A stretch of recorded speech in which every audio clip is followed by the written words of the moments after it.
Bueno, más cositas que contarles. Una conferencia de la programación que habitualmente nos acerca al centro de Alia, Avenida Pablo Iglesias 134, y con una pregunta, la verdad, que muchos profesores actualmente, y los que no son profesores, se están haciendo en este país, y no sé en el resto del mundo, pero hablamos de este país y concretamente en esta provincia. Quisiera recordar, no sé si lo siguieron en prensa, creo que era un instituto de Adra, creo que era, han puesto un poco la voz en el cielo diciendo de por qué la asignatura de filosofía se quitaba de las aulas, ¿no? ¿Por qué no quieren que aprendas filosofía? El título de una conferencia, como digo, este viernes, 8:30, en Centro y de Alia. Me van a permitir que le lea unas cuantas líneas que manda nuestra amiga Isabel Alcina, que le mandamos un saludo. Dice: desde hace 2 años hemos asistido a la marginación de la asignatura de filosofía en las aulas de los institutos. Esto es una realidad, ¿eh? El sector docente se ha levantado contra esta decisión, así como muchos humanistas y artistas, mientras otros reaccionan con indiferencia a esta medida. Pero la pregunta es, ¿carece realmente de importancia? Si la filosofía potencia la creatividad y el libre pensamiento, la educación y valores, ¿estamos eliminando estos principios de nuestro panorama educativo? Es una de las preguntas que se hacen. Otra, por ejemplo, ¿a quién beneficia este nuevo rumbo de la enseñanza? Ya hay voces que denuncian un internamiento en un modelo únicamente productivo donde el ser humano no pasa de ser una máquina que produce cosas, no es un argumento nuevo. Platón, por ejemplo, el gran filósofo, ya lo avisaba. Y una última pregunta, que es la que le voy a hacer a nuestro invitado, que es quien imparte la conferencia, el amigo Antonio Burgos. ¿Por qué hay un pertinaz interés, Antonio, en que no aprendamos filosofía? Bienvenido, buenas tardes. Buenas tardes, Joaquín. ¿Esto por qué? ¿Tú tienes alguna respuesta a esta pregunta que hacéis? Yo creo que es obvio. ¿Sí? No hace falta ser un gran iluminado ni un gran pensador para darse cuenta de que el plan educativo, los planes educativos que en nuestro país se van sucediendo cada 4 años más o menos, no tienen definido un modelo de ser humano, a qué condición queremos llevar a nuestros ciudadanos, a nuestros jóvenes. Y ese modelo, bueno, no es que no esté definido, quizás está definido hacia un ser productivo, no hacia un ser libre, pensante, reflexivo e interiormente libre. Y la prueba esa la tenemos, yo creo que, bueno, ya se han escrito tantos artículos desde el plan Bolonia, en el que la universidad se pone un poco al servicio de la empresa, con lo cual nos hemos cargado completamente el sentido de la educación. Tú llevas unos cuantos años impartiendo filosofía. Yo llevo... ¿Cuántos? ¿Tantos como cuántos? 30 y tantos años impartiendo filosofía. ¿Y experiencia? ¿Qué te dice la experiencia de estos años? Nosotros lo hacemos para gente que tiene ya un interés en filosofía, la experiencia para mí es maravillosa. Es decir, el ser filósofo no creo que sea exactamente un título que puedas pedir en una universidad, aunque también, porque hay un licenciado, un doctor en filosofía. Yo siempre he mirado a la filosofía como una actitud ante la vida, como una capacidad de reflexionar ante lo que la vida te presenta y poder posicionarte en torno a eso, una postura de crecimiento interior.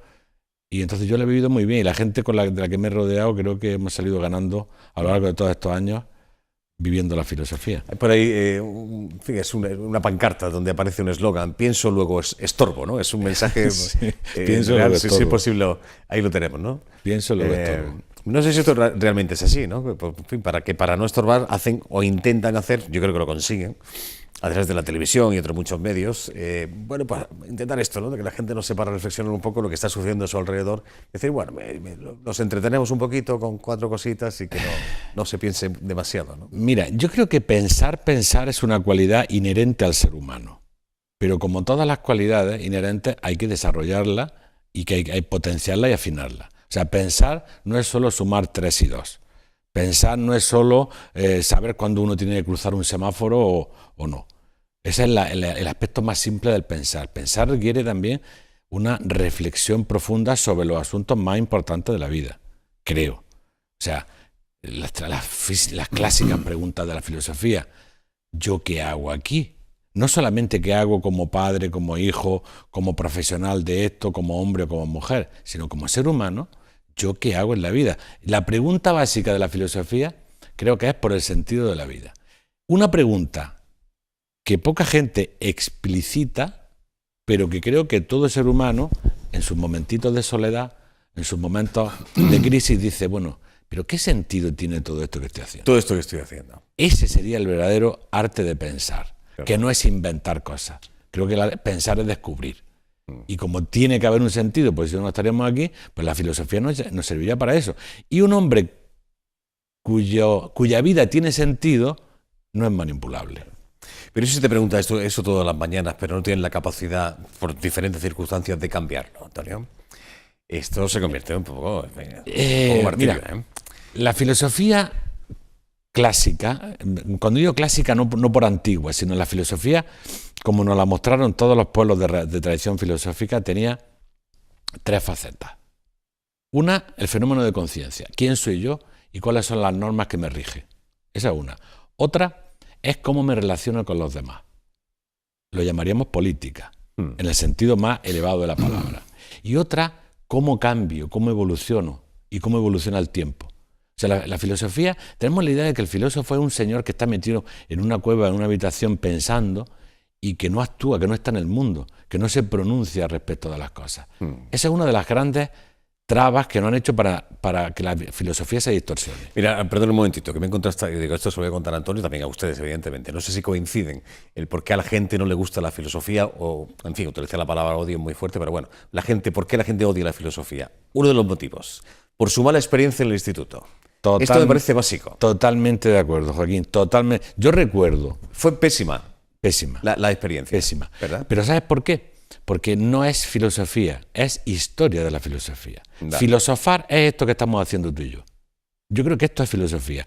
Plantearnos, dialogar, querer encontrar respuestas. No importa que lo hagamos delante de una televisión, es filosofar.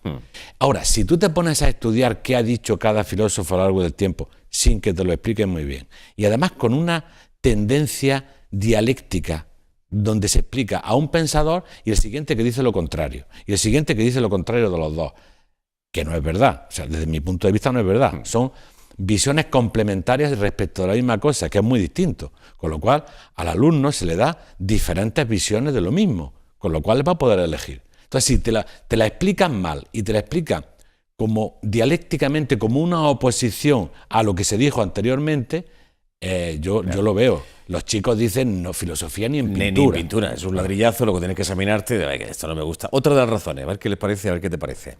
Porque la propia tradición filosófica se ha ido encargando de hacerse antipática al alejarse de los problemas y necesidades reales de las personas. Totalmente de acuerdo. También. Aquí pasa una cosa, la filosofía ha sido secuestrada durante muchos siglos por la religión. Cierto. Entonces, la filosofía servía para justificar los dogmas religiosos.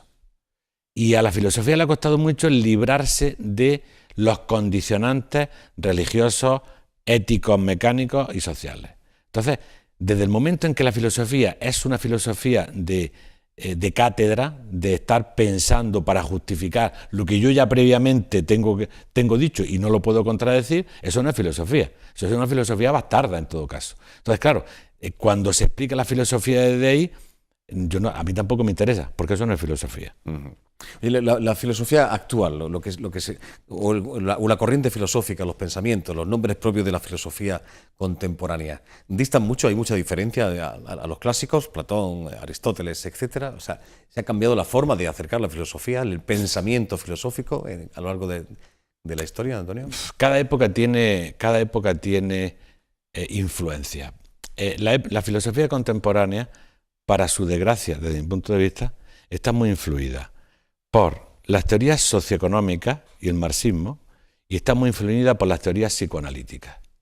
Con lo cual, se ha vuelto un poco esclava, porque parece que ya socialmente unos ya tienen todas las respuestas y psicológicamente otros ya tienen todas las respuestas. Entonces, la filosofía, si está condicionada por esos dos parámetros, es decir, por el parámetro político o por el parámetro psicológico, se convierte en una esclava de esos elementos. Pocos, desde mi punto de vista, reflexionan con libertad. Es decir, cuando decimos, todo el mundo conoce a Platón.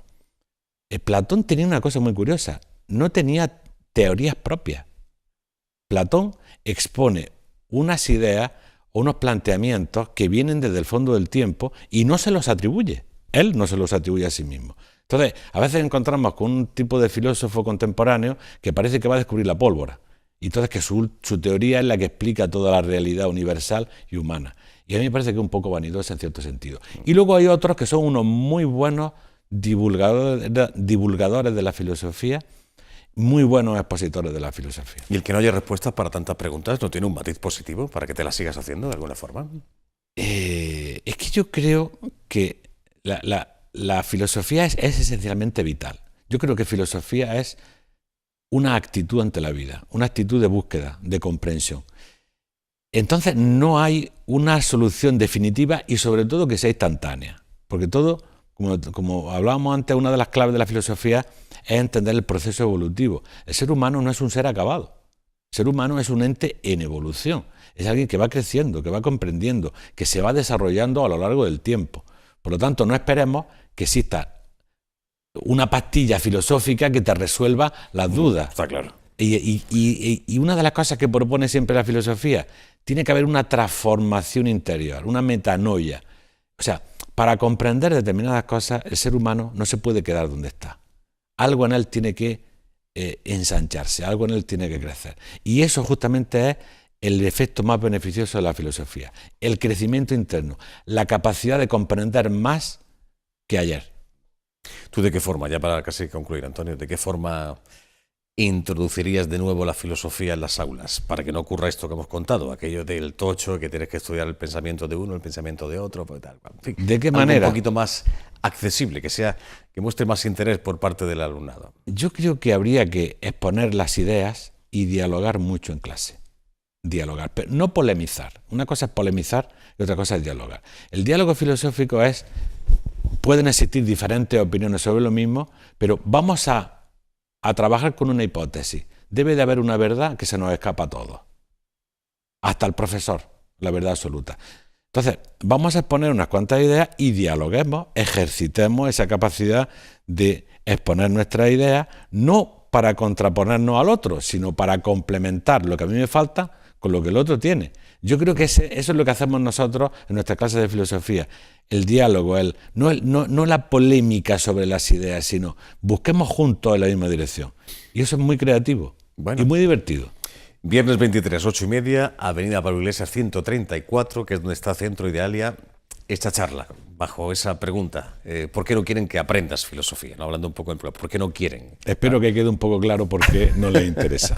Bueno, gracias Antonio Burgos, hasta la próxima. Gracias por la invitación, Joaquín. Encantado. La Escuela Municipal de Música celebra el Día de Andalucía, pues bueno, pues con alumnos, alumnas, con música, con baile, un poquito de todo, incluso allí en la